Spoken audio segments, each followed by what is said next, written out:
ঠাকুর, মা ও স্বামীজির চরণে প্রণাম নিবেদন করে এই দিব্যত্রয়ীর সকল ভক্তদের জন্য পাঠ করছি উদ্বোধন কার্যালয় থেকে প্রকাশিত শ্রী ম কথিত শ্রী শ্রী রামকৃষ্ণ কথামৃতর কিছু বিশেষ অংশ।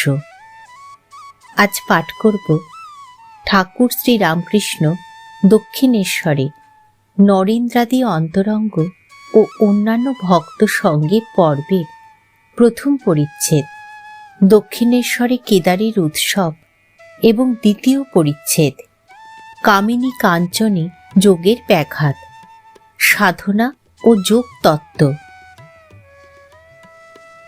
দক্ষিণেশ্বর মন্দিরে ঠাকুর শ্রীরামকৃষ্ণ কেদারাদি ভক্ত সঙ্গে কথা কহিতেছেন।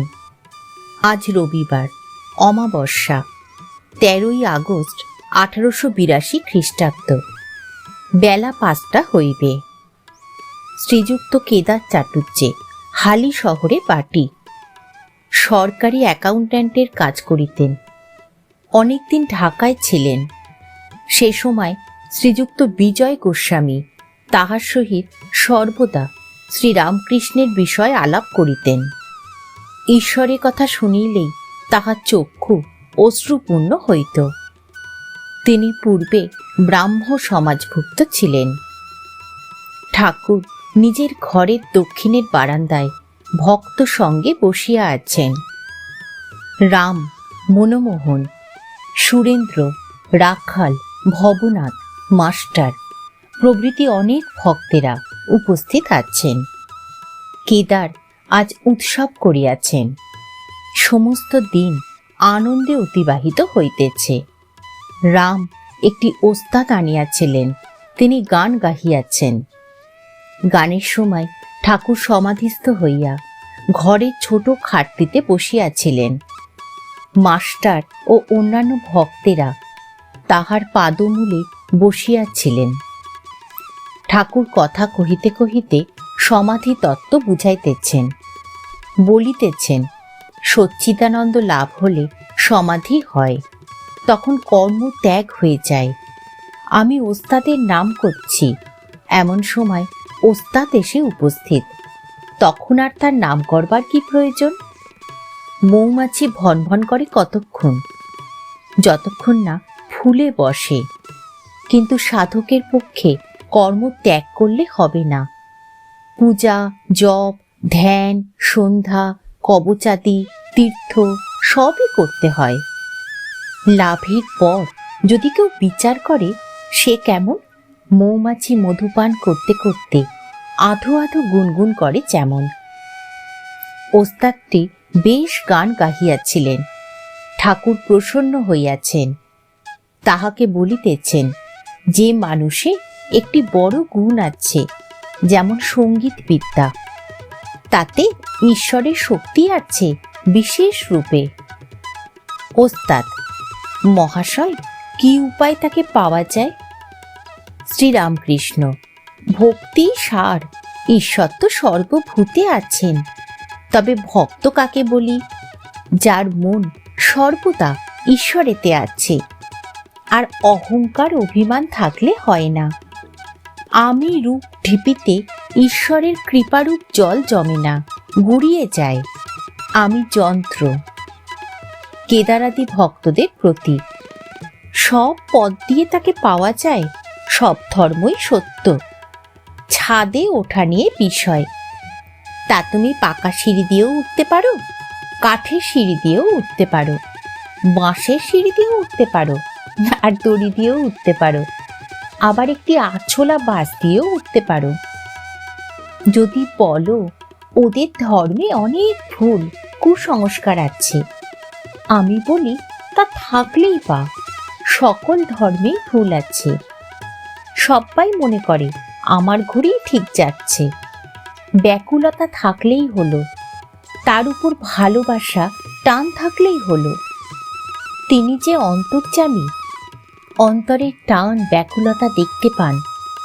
মনে করো এক বাপের অনেকগুলি ছেলে। বড় ছেলেরা কেউ বাবা, কেউ পাপা এইসব স্পষ্ট বলে তাকে ডাকে। আবার অতি শিশু ছোট ছেলে বা কি পা বলে ডাকে।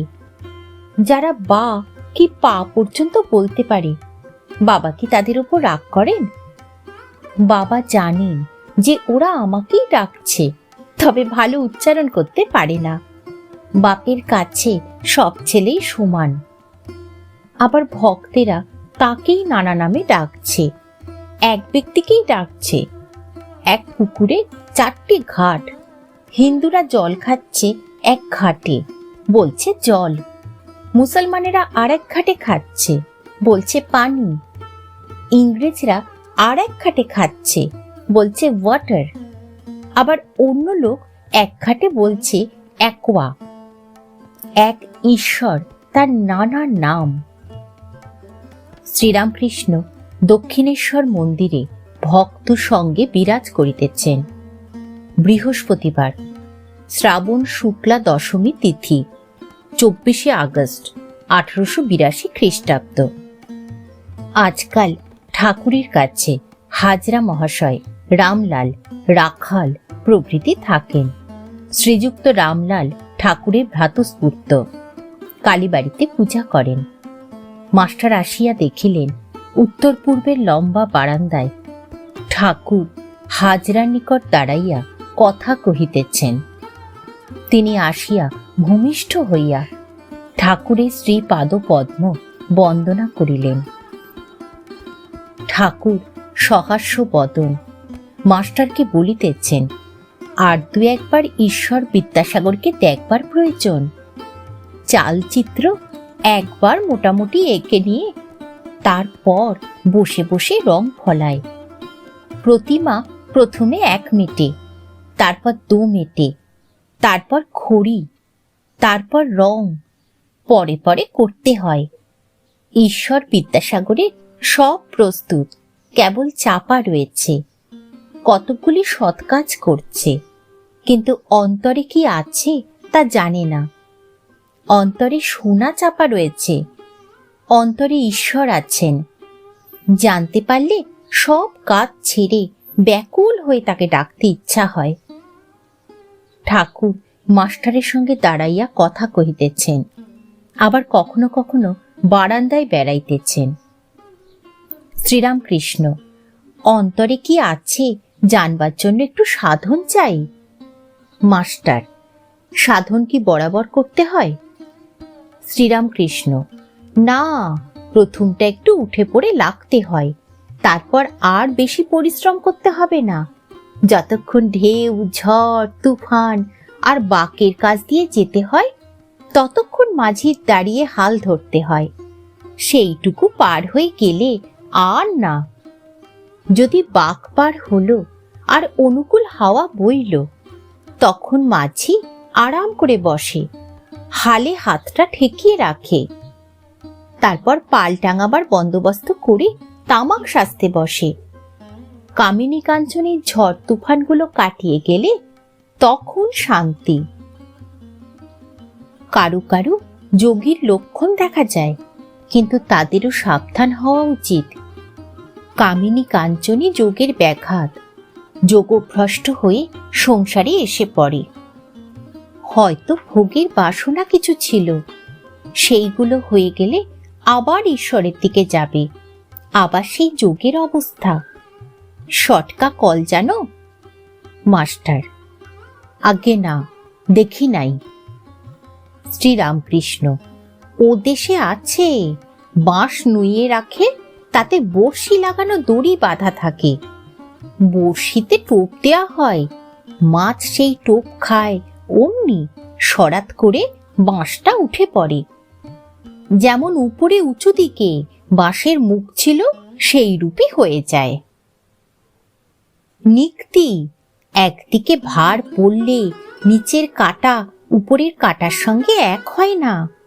নিচের কাটাটি মন, উপরের কাটাটি ঈশ্বর। নিচের কাটাটি উপরের কাটার সহিত এক হওয়ার নাম যোগ। মন স্থির না হলে যোগ হয় না। সংসার হাওয়া মনরূপ দ্বীপকে সর্বদা চঞ্চল করছে। ওই দ্বীপটা যদি আদপে না নড়ে, তাহলে ঠিক যোগের অবস্থা হয়ে যায়। কামিনী কাঞ্চনী যোগের ব্যাঘাত, বস্তু বিচার করবে মেয়ে মানুষের শরীরে কি আছে, রক্ত, মাংস, চর্বি, নাড়িভুড়ি, কৃমি, মুদ, বিষ্ঠা, এই সব। সেই শরীরের উপর ভালোবাসা কেন? আমি রাজসিক ভাবের আরোপ করতাম ত্যাগ করবার জন্য। স্বাদ হয়েছিল সাচ্চা জরির পোশাক পরব, আংটি আঙুলে দেব, নল দিয়ে গুড়গুড়িতে তামাক খাবো। সাচ্চা জরির পোশাক পরলাম। এরা অর্থাৎ মথুরবাবু আনিয়ে দিলে। খানিকক্ষণ পরে মনকে বললাম, মন, এর নাম সাচ্চা জরির পোশাক। তখন সেগুলোকে খুলে ফেলে দিলাম, আর ভালো লাগলো না। বললাম, মন, এরই নাম শাল, এরই নাম আংটি, এরই নাম নল দিয়ে গুড়গুড়িতে তামাক খাওয়া। সেই যে সব ফেলে দিলাম, আর মন উঠে নাই। সন্ধ্যা আগত প্রায়। ঘরের দক্ষিণ পূর্বের বারান্দায়, ঘরের দ্বারের কাছে ঠাকুর মনির সহিত নিভৃতে কথা কহিতেছেন। শ্রীরামকৃষ্ণ মনির প্রতি। যোগীর মন সর্বদাই ঈশ্বরেতে থাকে, সর্বদাই আত্মস্থ। চক্ষু ফেল ফেলে দেখলেই বোঝা যায়, যেমন পাখি ডিমে তা দিচ্ছে, সব মনটা সেই ডিমের দিকে, উপরে নামমাত্র চেয়ে রয়েছে। আচ্ছা, আমায় সেই ছবি দেখাতে পারো? মনি, যে আজ্ঞা। আমি চেষ্টা করব যদি কোথাও পাই। ঠাকুর, মা ও স্বামীজির চরণে প্রণাম নিবেদন করে শেষ করছি আজকের পাঠ।